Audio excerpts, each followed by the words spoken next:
Want to know how to install the Python extension in Cursor AI? So Cursor AI allows you to install extensions like Python, debuggers, and much more. So in this video, I'm going to explain you how you can do it. It's super simple and under a minute, so let's get straight to it. Now first things first, you need to open up the extension tab. So for that, on the top you should be seeing view right here. Just simply click that, and here you can just simply select extensions with this Ctrl plus Shift plus X. Now your extension should open up just like this.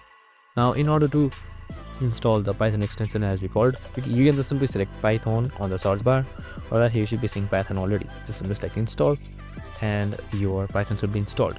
And that's it, super simple and easy. So make sure you are online for this as well. I hope this video helped. If it did, make sure to like, subscribe, and tune in with us for more of these videos. See you in the next one.